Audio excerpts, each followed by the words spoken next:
you've got to be doing those things. You got to be working on the projects, finding the clients to make that dream come alive. And that's what's going to get you that next job that you really want. You know, if you want to work at SpaceX, you can't be working at some insurance company and expect that that's going to be the natural transition between that. You need to be doing work that's going to get you seen and noticed. The Side Hustler's Perspective podcast is fuel for your mind and creative grind. Each week, we break down the art of healthy hustling, getting out of your own way, and growing your creative business. Peter Deltondo, how you doing, brother? It's been way too long. It's really good to see your face. It has, man. I'm hoping I'll see you in April at Creative South. It's been way too long to see all the friends. It's an absolute lock. And first off, I got to give you a huge thank you. I've said this on the podcast before, but after I lost my safe day job back in 2019, I was like, what the hell do I do? Do I go and pursue UI, UX to try to make easy money?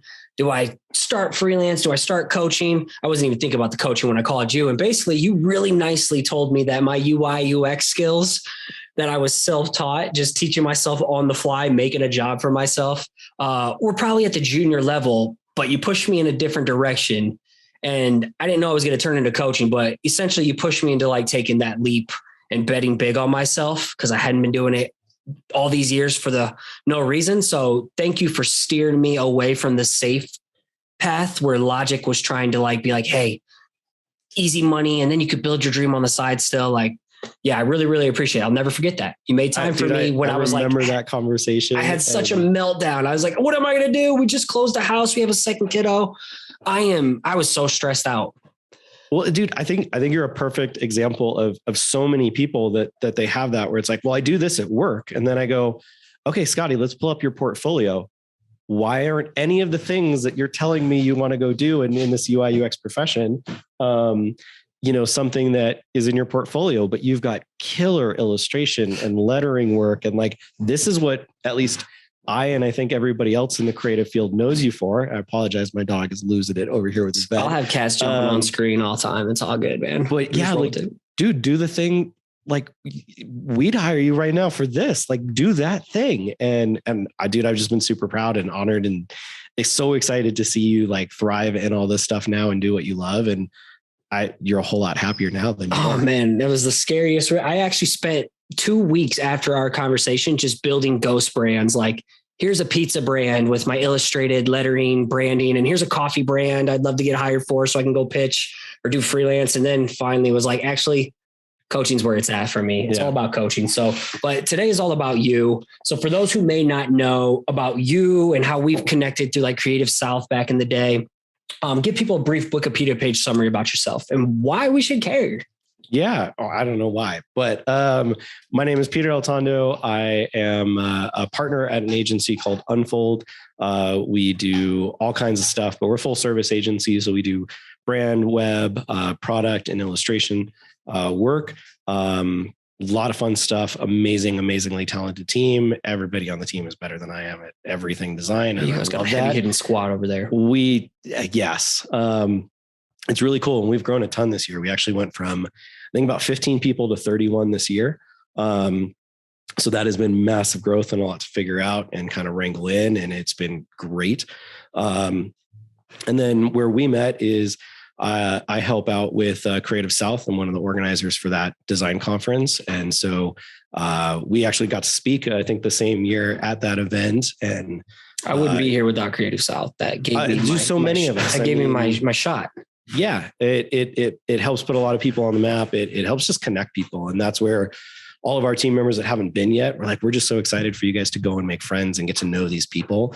Because when we were chatting about some of the friends that we have, and they're like, oh my gosh, like I look up to that person so much. And I'm like, yeah, that's my friend. That's my friend over there. And like, that's the dynamic that changes. It goes from these almost like idols or people that we, feel like we put on a pedestal or they're untouchable to just like, no, that's my friend. Like that's Aaron Draplin. Like I hang out with Aaron Draplin and we have, dinner together. It's not, oh my God, it's this person. So it's a really cool thing and experience. And it's great to get to know and connect people and become like family over the years.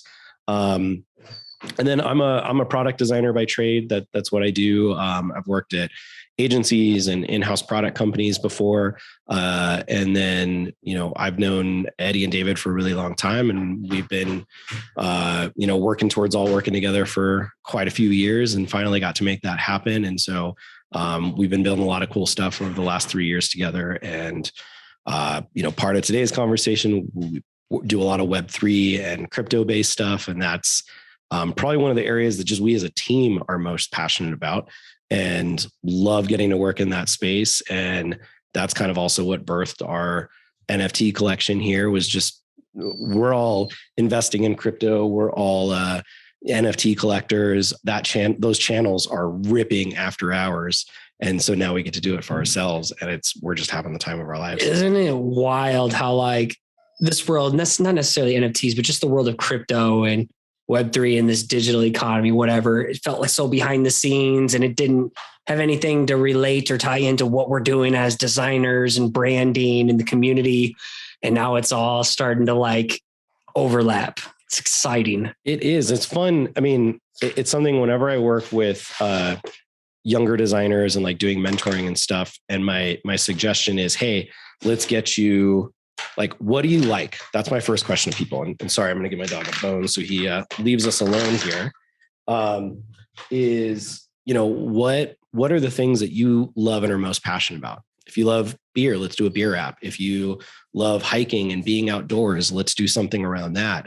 You're into working out, let's do an app, around those things.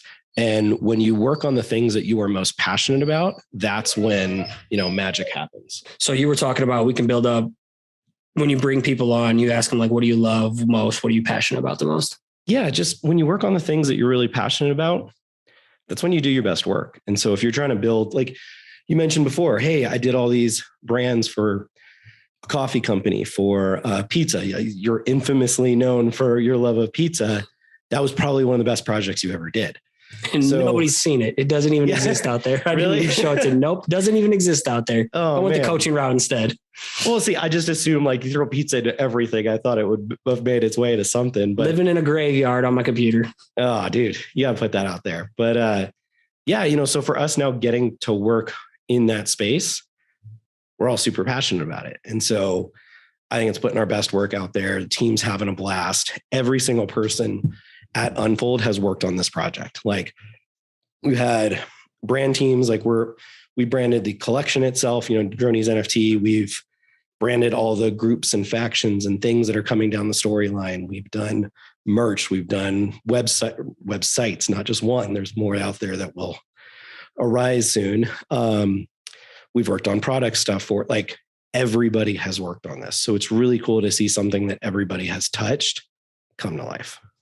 Well, and before we nerd out over like the NFT space, I want to just kind of give a backstory, connect the dots, because you've been a side hustler yourself, always grinding on the side until you've gotten to where you are today, and still doing like side projects within your main project, and doing all the UI UX for Creative South. Can you kind of like build a brief roadmap just so people can see like, hey, he hasn't just been like crushing it right from the gates, tapping into the work you love. Like you have done step by step, job to job to job to like put all the pieces together to get this team that you're with now. Can you kind of describe that journey to where you got definitely today? I mean, I went to design school, which I don't know if that was a good or bad thing. What you learn is very debatable. But I graduated design school. I mean, I remember my very first job, I didn't make enough money to pay our bills. And it was just a job, and it meant I had work in the field. And it was kind of this like, let's figure it out as we go. My wife was still in school, getting her teaching credentials and doing her master's degree. And yeah, it was kind of terrifying. So I always had to be working and kind of hustling it, doing freelance projects just to get by. I mean, even before I went to design school, I was actually a freelance designer, loosely going to use that term because back in the day, that meant grabbing WordPress templates and doing like customizations of sites. That way you couldn't tell that it came out of a template. And then I quickly realized that while I was working in the health club industry, I worked at like 24-hour fitness and Crunch Fitness and stuff, managing gyms. I was making more money on the side a couple hours a week building these websites than I was working, 50 hours at a gym. And I went, maybe I should go to school for this. And so that was really, really cool.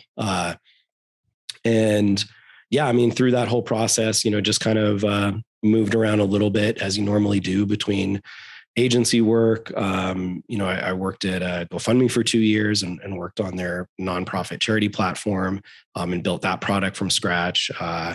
And so, just throughout the process, I mean, we wouldn't have never been able to buy our first home had I not actually, thanks to, I'm going to say Mark Hemion and Joel Buchelman with Design Inc. We planned to take 2 years to freelance enough to buy our first home. And we did it in 6 months. No, might've been even 3 months. Thanks to Design Inc. I got so much freelance work off of that site and that tool. I want to get Mark on someday to talk NFTs. Dude, he is and Tezos amazing. And everything over here. Yes. We've been chatting with him a little bit on our project, and I love all the stuff that he's doing with wave blocks and his fine art and how he'll like do an NFT of that and then also give you the physical product. Amazing people, but you've got to do that stuff in your career, and especially when you're young and starting out. I think so many people just kind of feel like I'll get there eventually, and like I just need to put in my time or whatnot. And honestly, it just couldn't be further from the truth. If you want to have something happen, you got to go make that happen. And so if it could be like what you said, I'm doing web stuff, but I want to be doing illustration or I want to be doing coaching. Well, then go do that thing. If you can't just one day turn on the switch or flip the switch and go, this is what I do now. You need to be doing that in the background, building it up, being ready, especially, like us, we're, actually, I was talking to Eddie and David for years about coming over to Unfold, and it was always just not at the right, like I was about to have a kid. I needed the insurance to finish out or whatever. It's hard, and you can't always time that stuff. So it's harder to take those risks. If I was single, I would have done it a long, long time ago. But you've got to be doing those things. You got to be working on the projects, finding the clients to make that dream come alive. And that's what's going to get you that next job that you really want. If you want to work at SpaceX, you can't be working at some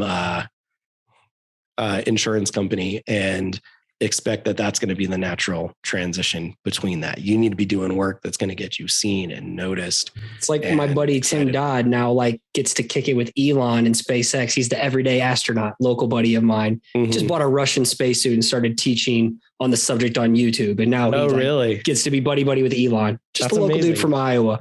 But I think that's the beautiful thing is like side hustles unlock the dream hustle. Yeah. That is like your excuse, your playground to go learn something that you want to do that you can then fold into the next season that you're going to step into. Like side hustles have always been that next thing for me. Heck, we're actually even kind of doing that at Unfold. So actually this year we had a teammate, Dave, who's running the Dronies project. He's our project director. He said, hey, I know we do a thing at Unfold where we only do client work Monday through Thursday. Friday is for learning, education, and growth and team culture. So that's all that we do. So dope. It's hard though, because it's easy to say, oh, well, let's build products on Fridays. It's really hard to build products on Fridays because you're slowly chipping away at it. You need that 2-3 week hackathon style, let's build it. And so Dave pulled us aside and said, hey, I think this is failing and I don't think we should do this anymore. And we're like, okay, talk to us about it. And he pitched us on adding an entire new department to the team, one that theoretically doesn't actually make us any revenue, but it was an investment in ourselves, the same way that you would have to invest in yourself as an individual to do that next thing. And so he was like, I want to build a team. I want to hire people that I can create this little strike force that I can validate ideas, see if it's something worth building. And if we decide that it is, if we can determine that in 2 to 3 weeks, then we can task one of our teams here to treat ourselves like the client and build it out. And that's exactly what we did with Dronies. And so we validated the idea, we started putting it together, and now we have an entire department of the company. We've got about, we hired 3 specific roles just for this project and just for, our kind of NFT, we'll call it Web3 realm. We hired a community manager, developer, and then Dave is, already within the company, but a new role.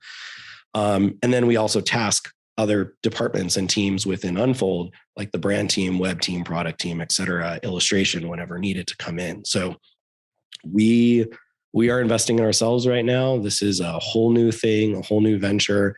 It's not taking away from any client stuff, but like we are our own client now, and it's super fun. And it's cool because we took that risk, and even just through doing Dronies and meeting some people and connections, like I can't say what it is yet until paperwork signs, but we may work with a giant player in the space that is doing a lot of cool things on a lot of fun projects. And like, granted, we've already done some of that. Some of our Web3 clients are Solana and Facebook and Ripple and Trust Token and Future Swap and a ton others.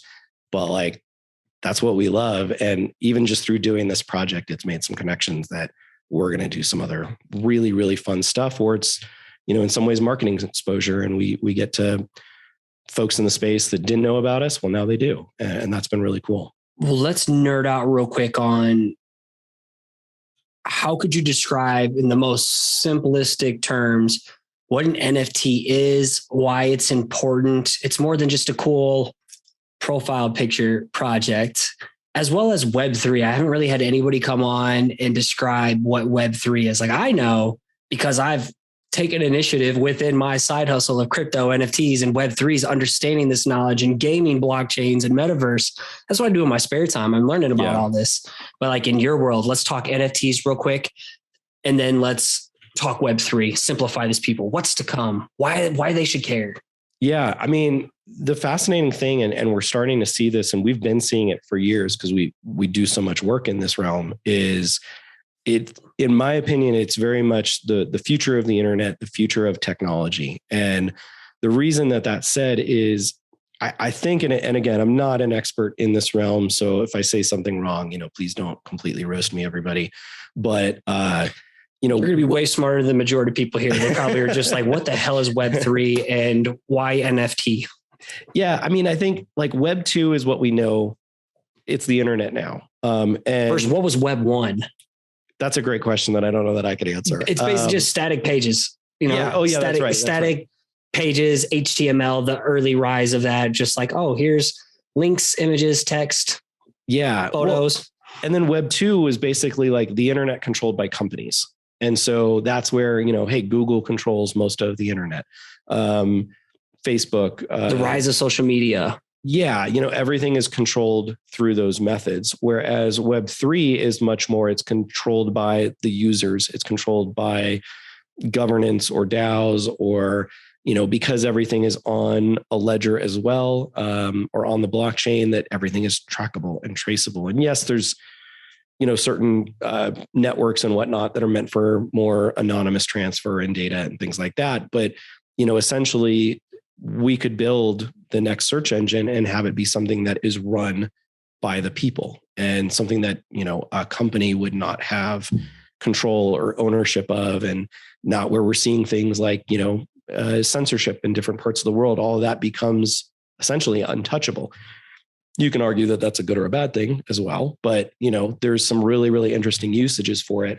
One of the big ones, and I'm gonna mention a project that I remember you and I used to nerd out about back in the day, and that was like Poet, where they were doing things with like artist licensing and things like that. And that's where I think we're particularly seeing a big boom right now with NFTs, because we can talk about verifiable digital ownership. We can track audio, we can track plays, we can track usages, we can verify that you are the person that owns or created this thing.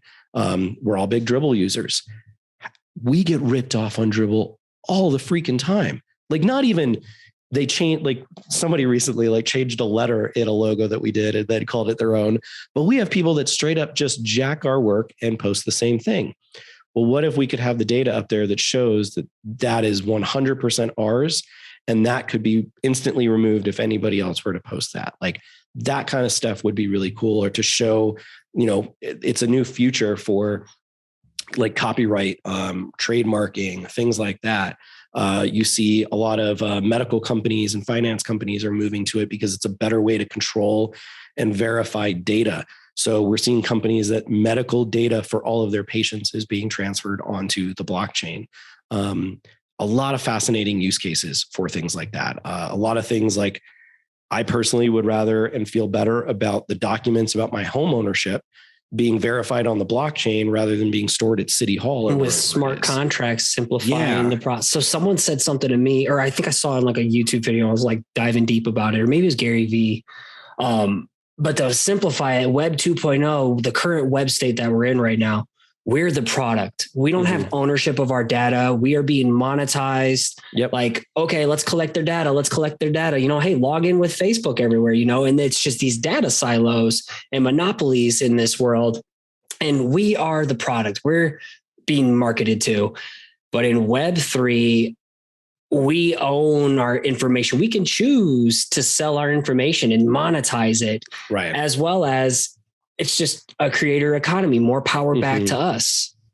Yeah. Well, and that's fantastic. It's great. I mean, even things like with NFTs, it's digital ownership. Sorry. That's what I'm saying. Like Web3 is truly digital ownership economy of our own shit versus these mega brands owning and dictating the rules for us. Right. And that's where NFTs are so interesting. Because again, I think when people hear NFT, they go, it's a picture on the internet. I could right click it. A crypto punk. I can save that. And I think we've all said I could right click it at some point. And you're like, I don't understand it. And then once you start to, and you really get that, hey, this is verifiable ownership. And again, profile picture projects are like, that's one thing, but then what does that unlock? Does it gain you access to something? Does it, Solana Monkey Business has like Steve Harvey and other celebrities in the community.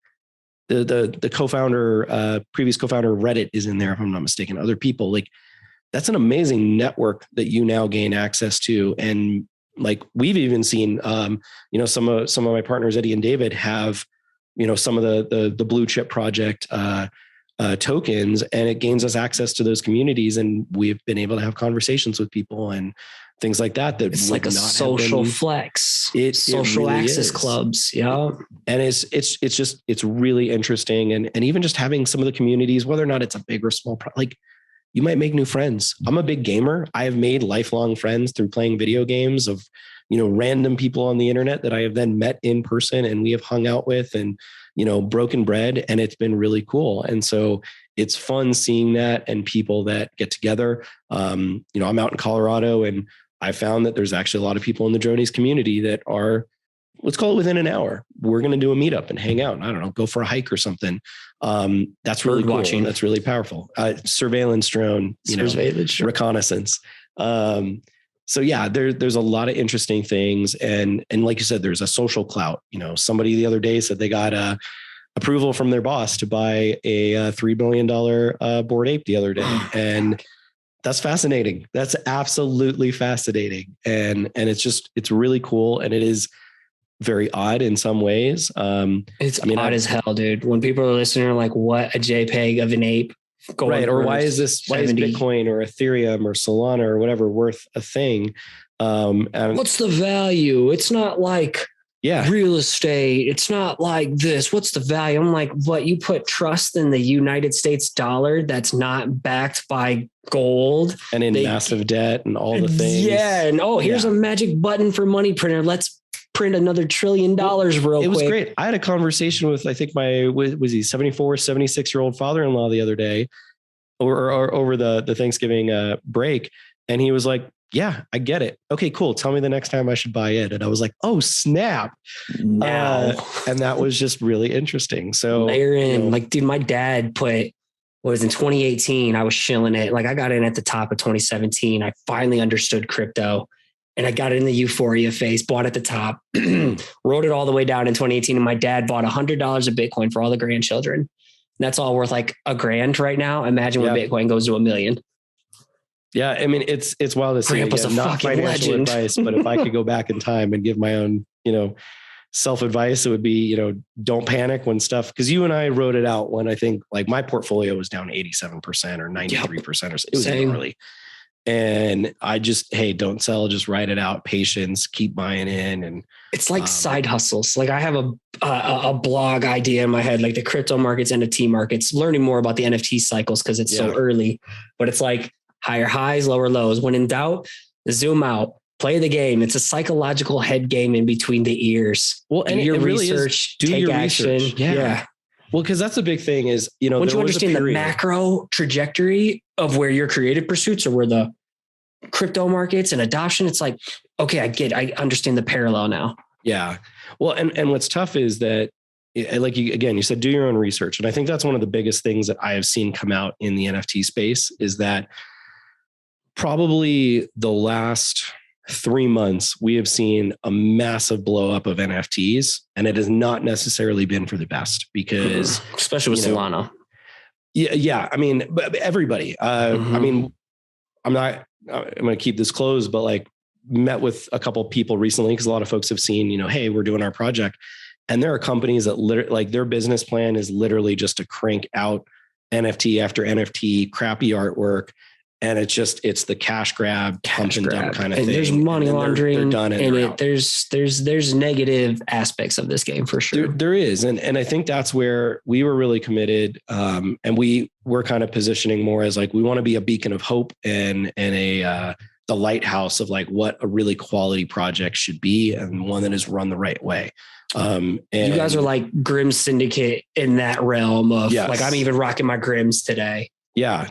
No, I mean, but it's like in that realm. Like let's talk about what are Dronies now. This is the perfect segue. Like you've dropped it a little bit about Dronies, but like what is Dronies? Sorry to cut you off. I apologize. No, totally. I just want to say real quick, like Grimm, that's the one project I will tell people that is the one project I can unequivocally vouch for. Because you and I mean, we've known Justin and Raji. I met his brother Dietrich, and I mean, he's like a clone of Justin. It's actually a little terrifying that they have the same mannerisms and everything. It's talking the fast and the energy and it's the vernacular. I think I stopped him twice the first time we talked, and I was like, I'm sorry, that was like 100% Justin. It freaked me out. But yeah, just great quality art, doing things the right way. And yeah, we'll get into more of that stuff in a bit. But so Dronies is a project by us, Unfold. It is an NFT collection with a fun storyline. And so what that is we've got a cast of characters, and it almost feels like live theater. Like you can follow along on both Twitter and in Discord, and you can see this happening in real time with these character interactions and the playback and whatnot. And the idea here is that our character Stuart has seen that it feels like he's being watched. There's something going on. And he notices some really odd behavior in the birds out by his cabin. And he manages to catch one of them and realizes this is actually a surveillance drone and not a bird. And it starts to unravel this bigger mystery that the Earth's population of birds have begun to be replaced. And he's trying to get down to the bottom of it because in his past life, he was a high-level detective at a world government agency, and is reaching back out to contacts and trying to find out what is going on. There's one other thing I want to say, but I'm going to leave it out because I don't know if I can declare it with where we're at in the storyline yet. But he's trying to figure out, who is behind this? Where is this signal going? Why are they here? What is the purpose? And we've written it in a way that is meant to feel like a TV show. And we actually want to try to pitch and turn this into a TV show. We think it'd be an amazing, like cartoon series or anime kind of thing. But we've written it where once we drop, that actually essentially launches season 1. We're just like in the trailer period. And then we've already written seasons 2, 3, and 4, and it's going to come to life. And what's fun is we've left breadcrumbs. There's things and items in the collection that people are going to go, wait, what's that thing? Why is that there? And then it's going to spur discussion. And our team's probably going to laugh, cry, be amazed at what people see and discover and think things are. And then once somebody gets it, and then based on even things of like what they find, we can shift the story. Like we've actually segmented it to where it's like, okay, if this gets found first, this story arc begins. If this one gets found first, this story arc begins. And so it's going to allow for additional series within the Dronies universe, and things like that, and just be super, super fun and engaging. We wanted something a little lighthearted with the right amount of conspiracy that we can all just kind of dive in and enjoy, because we've been through a rough 2 years, as a society and a world. And so something that is a little bit of a delight and joy to look forward to. We're excited about that. And then, we are very fortunate and very lucky that we're able to work with Solana on this project. So Solana, as I mentioned, is a past client of ours, and we're still connected. And so I just hit up Raj. For those who don't know, just simplify what Solana is. So Solana is one of the networks in the crypto space, and Solana is the network that we are dropping our collection. It's an Ethereum competitor blockchain in a sense. Correct. Yeah. Just faster, super, basically non-existent gas fees, much quicker transactions. It's got a lot of advantages. You can build games on it. You can build ecosystems in terms of DeFi, decentralized finance, gaming, as I mentioned, NFTs. Mm-hmm. Yeah. Ton of fun thing stuff you can build on. Yeah. And so I just hit up Raj and I was like, hey, we're looking to build a collection. Is there somebody on your team that we could talk to that we can just learn more about Solana? Because they were brand new in the space at the time, versus potentially going with Ethereum. And, he's just like, hey, let me see the artwork and what's the whole thing behind it. And so I gave him a little sneak and he's like, hang on. Next thing we know, we're on a call with Solana. So how about we show people a little sneak of the artwork? Because what got me with Grim is what's getting me with you is I know people behind it that I trust. Mm-hmm. I know it's a blend of this wonderful new wave of tech and future of internet and technology. It's combining dope artwork, community, which is really, really important to me. That's a very fundamental value of mine. And it's just pushing this digital wave further and further and further. Yeah. So check out the YouTube playback of this if you're watching right now. Yeah. If you go to youtube.com/unfoldco2, we've got a couple past streams where we've done live streams with our illustration team. You can see them create these live and in person. I'm going to go through one of the same files that we worked on here as well. This is literally a fraction. You all use Figma for your big Figma team. Super cool, and allows us to work, remotely and collaboratively together. Mm-hmm. So this is just a very small sampling size of things that we've been able to pull out and showcase. This isn't the traits file or anything. We've actually had to break the file up several times because it's gotten so big. We have, I think, 206 unique traits within the collection, 21 different layers, hundreds of billions of combinations that these can be generated into. But, we're a design agency. We didn't just create and kind of flip an NFT. We're here to really build something and build a really cool IP. And so going through this process, going through our stylescapes and really trying to hone in what is the look and feel and vibe that we wanted this to be. Yeah. Taking a look at different, brands, obviously some kind of bird themed, but then really wanting to build something out. I love Star Wars. They do a great job with this, where there's different factions and groups, but they all feel pretty cohesive. So you've got the Rebel Alliance, you've got the Empire, you've got, the Mandalorians and Boba Fett's clan, and all those logos and brands fit really well together. So as we built out, I don't know, 6 or 7 of them, maybe, we built everything at the same time. So that way everything was going to be really cohesive and work well together. And then just going through the process here too, of up here is actually some of the earlier iterations, trying out just lots of different styles. Do we want to do something kind of cute and super robotic, very playful? Do we want to get a little bit more of a 3D feel? This is something that Eddie had put together. Do we want to go full body, or do we want it to be kind of that chest up profile picture thing? Some wacky styles. We went into, do we do different body types and head types, which is a giant nightmare. I don't recommend that. And we'll touch base a little bit on why that is, but just kind of doing a ton of research. Here's some older styles that we had worked on as well. And kind of what we had come to the resolution of was stuff like this, where it was it'd be great. We love this duck head, or the toucan shape. However, that created a big issue that, where was it that we fixed it? I think over here, where we started to realize that if we did that, we would have to create the same type of hat or sunglasses or items for each type of bird. Whereas if we found that we could create, just one consistent head style that would work well enough with the different beaks and whatnot, that actually opened up and made things a whole lot easier for us to produce.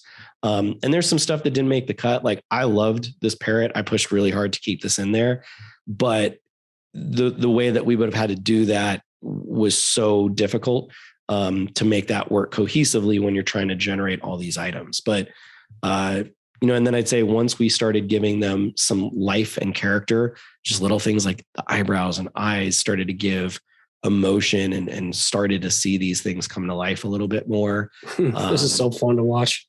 Like this is why it's such a good fit for ours. It's like a mixture of branding, illustration, marketing, passion projects, like all in one, and staying on top of future technology and trends and community.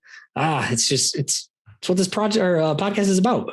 Yeah. And then, just getting to see some of these generations and how these items work really well together. And again, we've got little, like, we always throw watermelons and stuff because of our own brand and have some fun with that kind of stuff. But just everything that we are working on, all the tiny details, like this, like blast, looks like a grenade or a bomb went off on the metal there.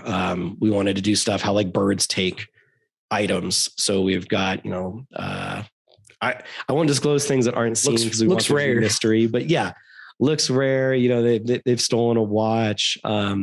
Just a lot of really fun stuff with this. And then, here's like some of the customs that we're doing. So this was a very early sketch that we had worked on, concepting out the idea. And then you can kind of see how that has got that mecha evolved. Vibe. Yeah. Into that final artwork. And we've got some pop culture stuff here and just having a blast with, all these things.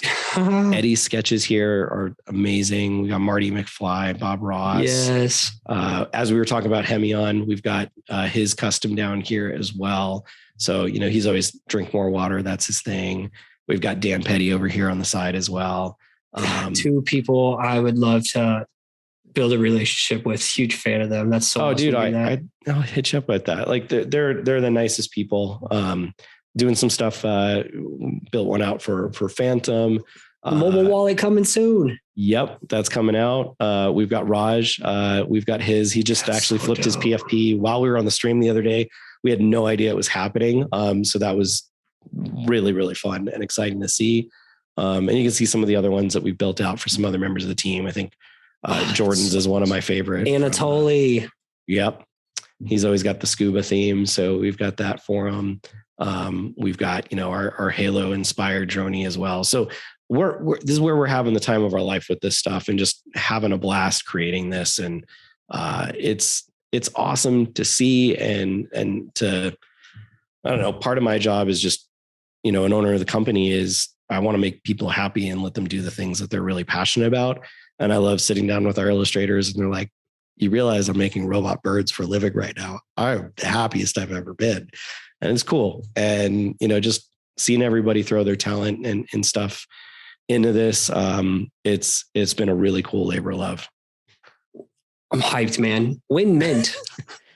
So I think I need to specify the exact date, but because Jordan at Solana is the one that is going to be running and managing our mint drop, we're working around the Hacker House schedule that's going on in January. So I have a feeling it's going to be like the third week of January. If I have that right in my head, it might be off a little bit, but towards the end of January, we're still building up the pre-sale list and we're rewarding people for engagement and actually being a part of the community. It's all quality over quantity. We're doing 0-page shills. We're not doing any, kind of shady stuff and retweet, tag to. We don't do that. So we want people that are engaged. And if we see you active and we see that you're at our live streams, we see that you're helping other people in the community and just being an awesome person, that's when you're going to get a DM from us and say, hey, role change.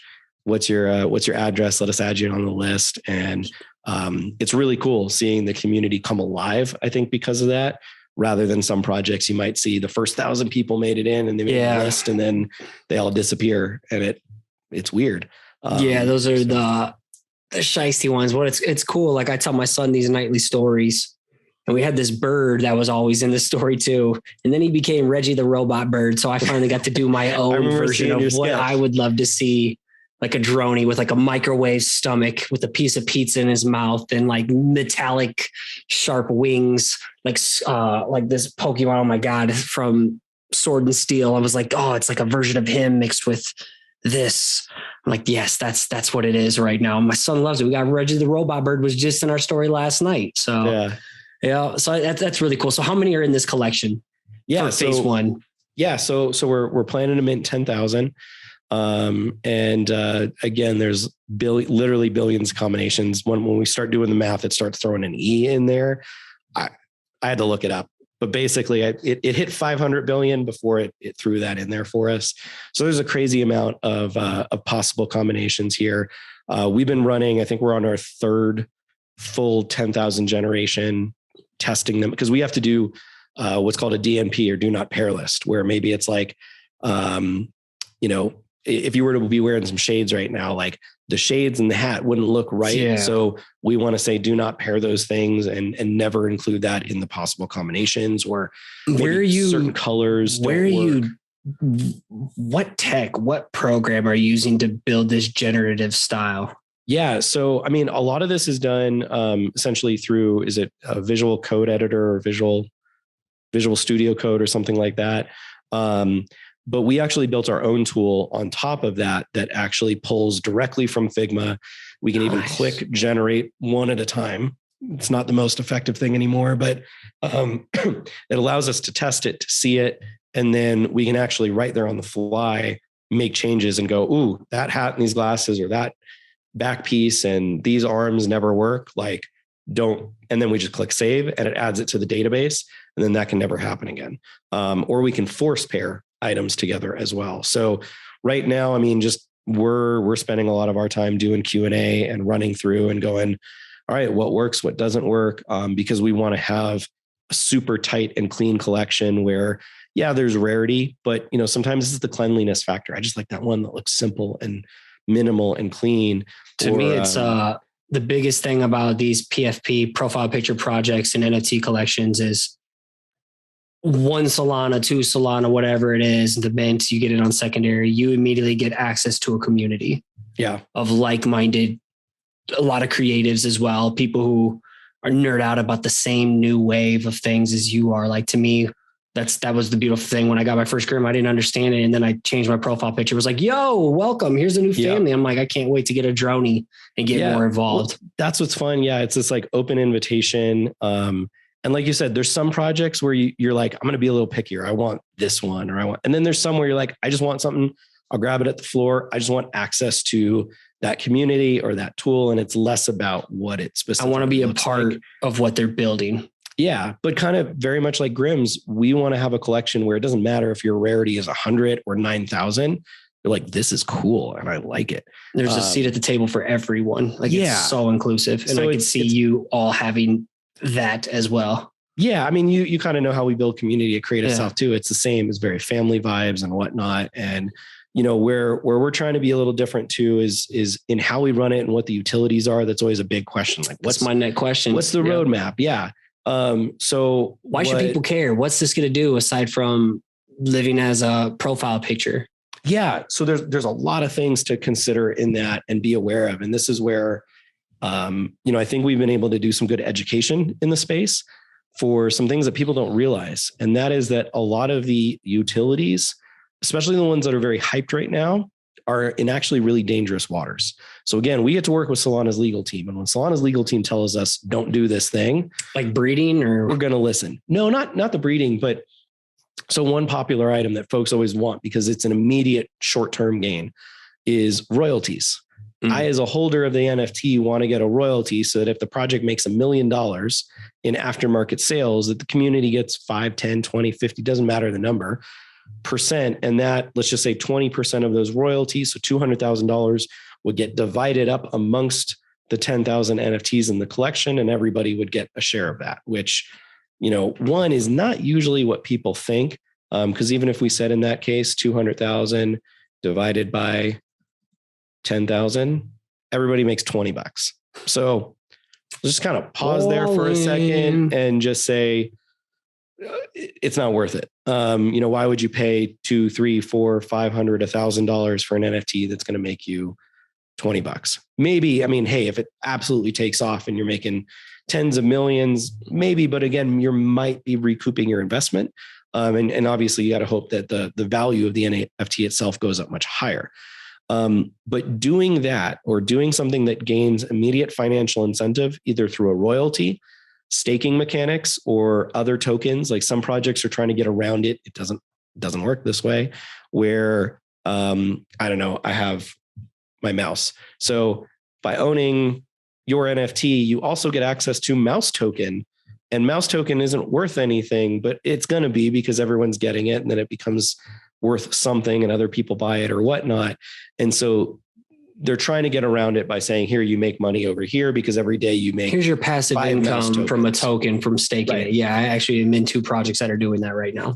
I might get out of those projects if I were you. Reason being is that those are then classified as a security. If the SEC decides to move forward and then classify those as securities, the project, the marketplace, and you as a holder, or I'll now have to deal with the compliance of that. That creates a lot of issues for people that are overseas, because now they're responsible to pay that in, via taxes. Again, the legal team was like, theoretically, that could involve extradition. And then you all have to have like security compliance, and it's a whole can of worms that is, in my opinion, it's something that is being done for short-term gains, because projects know we're going to get cash from this and everybody's going to flood in. And what you're seeing, and like we're talking with all the major exchanges right now about, being ready to be listed and things like that. And most of them, their first message to us is, we're happy to list you so long as you aren't doing any royalties, because they don't want to deal with this. And so we've seen that with projects that had royalties, and then in order to not get delisted, removed royalties, and the community just dissipated, because that was why everyone was there. It might be that the artwork wasn't up to snuff. It wasn't a solid enough community of people or whatnot. But like, why would you build a project around that kind of mechanic when you know that it is potentially going to be very problematic and could kill your project? So we're removing that stuff from the timeline right now. By no means against it. I personally think that royalty is a cool mechanic for rewarding people for supporting the project. And, essentially these are like fundraising, and that's the way that we're looking at it. It's like running a Kickstarter campaign. So do we want to produce a TV show? Do we want to build space in the metaverse? Do we want to build a card game, a board game, a video game, an AR experience? You know us, Unfold. There's very little that we can't complete from a talent and capability standpoint, but the cost to produce a card game versus the cost to produce and buy land in the metaverse, develop, design, curate an entire metaverse experience, that's a whole different budget to build that. That's why it's a roadmap for a reason. Right. But that's where we have to look at it and go, all right, community, what do you want? What are we actually looking for? Metaverse is very hyped right now, but the reality is, how many people own a VR headset or will in the next, year or two? So are we going to build an experience that only 500 out of our 10,000 holders can actually participate in? Does that make sense? Or should we build something that could further the brand, could be more accessible to everybody? Like, those are the questions that we have to figure out. And so that's where we're still figuring out the utility part. And that helps when the community comes in. Right. And who knows when the inherited utility of, if it becomes a blue chip in that next level of community you get to be a part of. Right. And that's where, again, we're a design agent. We have fun with this stuff. So like, we're already working on the TV pitch. We're already working on what a card game could look like, what a board game could look like. We've got friends, and I'm pretty sure Grimm's is working with them too. Keymaster Games from Creative South. They're awesome. Let's go work with those people to create a really amazing experience and card game or board game or whatnot. That's what we want to do. We just need to figure out what those things are. But that stuff will also determine, what do we need to have the mint price be? Because I'm going to make up numbers. These are not the numbers, but let's just say we said a quarter of a Solana right now. That's not going to be able to get us anywhere near building a metaverse experience. So even though people might be like, go in really small and low and then lit everything like 15x and it's going to be great. Well, we can't possibly make enough on the royalties to fund that experience. So if that's what you want, And if you think that other projects are going to promise you that and doing that, like that's not happening. It's a cash grab. So we're just here to be open and honest and transparent with people and make sure that what we build, we can build, and what we say we're going to do and execute on. Again, you know us, we have a great reputation in the space. We have a great reputation with clients. We're not here to mess that up. I mean, you got Dash from Solana with it. I would say that's pretty much all the main trust you need of Solana. You need more than that, in my opinion. But yeah, but that says a lot versus what most people I know that are cash grabs are doing. Sure. But that's where it's like, hey, words are words, but my words are, it's our promise that we're going to deliver on things. We're going to build things right. Everybody knows who we are. We're not here to risk our reputation and stuff. So the same way you're seeing it's a macro project game for you. Thing. Yeah. So we're really excited to keep doing more stuff in this space and to continue to build this out. Again, we've hired a developer, a community manager, a project director for this. Like, this is something we're planning to continue for years. This is not cool. We did the drop and then let's just keep it hyped so that sales keep happening. Like, this is unlocking the first part of the journey, and it's going to be really fun. And that's NFTs in general. We're in the first pitch of the first inning of an extended inning game. And I just can't wait to see where this takes off for y'all. And I'm just stoked to be a little microscopic role in getting to have some type of ownership in it when I get to mint my first Droney. It's going to be fun, man. Where can people go to learn more about Dronies, be a part of the community, as well as follow you and Unfold, so I can make sure I get every link in the show notes? Yeah. So I think the best places for Dronies, obviously you can check out our website, droniesnft.com, and that'll have all the other links to it as well. We're Twitter, Dronies NFT, and I think it's discord.gg/dronies or droniesnft.com/discord will both get you in there. And it's awesome. I mean, the community on both ends has been growing at about 750 to like 1,500 people a day for the last week. So it's been absolutely wild seeing everybody come in. And then Unfold, actually probably best place is on Dribble. So Dribble with 3bs.com/unfold or unfold.co. And I know we've got a new website coming out probably in January-ish because our old one is super outdated. You want me to send people to follow you on Twitter as well? Oh yeah. For myself, I mean, we're Unfold Co on Twitter, and I'm Peter Deltondo everywhere on every platform. But I'd say right now, most active on Twitter and in Discord. I try Twitter's to hang where out it's there as much at, man. as possible. It's crazy. I had somebody send me a message on Instagram the other day, and I was like, this is actually the first time I've loaded up Instagram in 2 years. I'm sorry. I just don't check it anymore. I have a hard time keeping up with. I got 3 kids and work. I'm with you, man. I have as much time as I have for that stuff. But try to stay plugged in. I've been really enjoying hanging out with the community. You got your Twitter and your Discord that consumes your attention. And I got my students in my Twitter and just working on the other social media in the meantime. I've taken a little hiatus. All my work's been behind the scenes this year, building systems for scaling.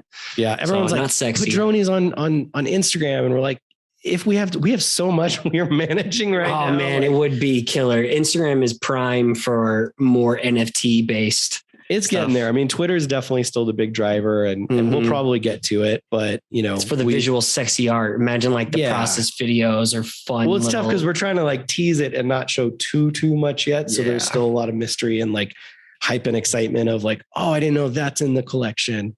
We're just keeping it a little bit tighter, making sure that we do everything right. And again, we're just trying to grow organically. There's no shills. There's no paid stuff. That's how it's supposed to be done.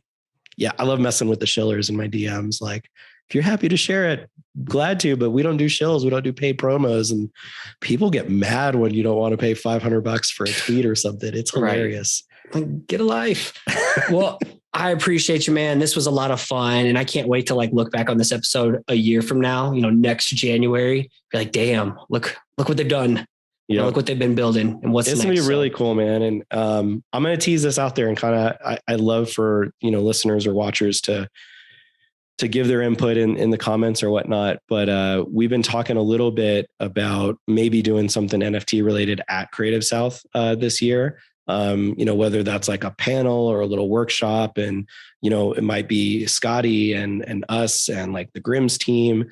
We're all like if OG I could Creative be a South part folks. of anything crypto NFT related for the first time at a conference. Oh my God, please don't let me down now. It'd be cool because I feel like so many creatives are really interested in that. I think I can tease this. We're chatting with Mike about maybe doing something within Dronies that there might be like a golden ticket to Creative South.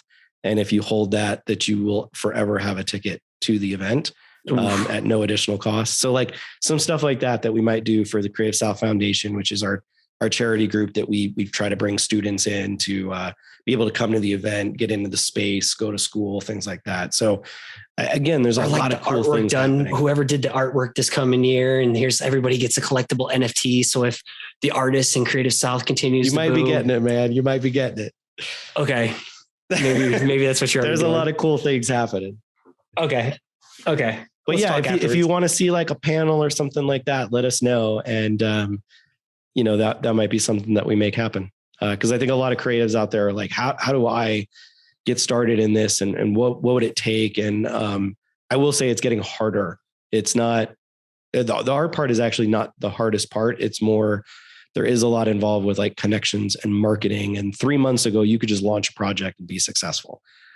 There were so many rugs and bad projects that now it is much more selective and a wary community and whatnot. So, again, that's why we're going all out: transparency, trust, honesty. We're going to tell you why we're doing things, why we're not doing things. And we hope that's what, brings people in. But it's harder than it was before. You could just throw something out there and it would sell out. That's not the case anymore. Well, hopefully let's bring this, like, twist your arm with Mike. I would love to be a part of that if possible. Yeah. I already got my ticket. I'll pay for everything. Like, just let me sit on stage and just talk about this stuff that I love so much. But I really, really appreciate you. I'm stoked to drop this one, and let's stay in touch. All right, brother. Sounds good, man. I'll catch you later. Thanks again for listening. It'd be awesome if you took the time to subscribe to the channel, hit the like button, and let the comment below so we can connect. Again, if you want to catch a shout out as a future listener of the week, make sure you subscribe to the show on iTunes and give it a rating and review.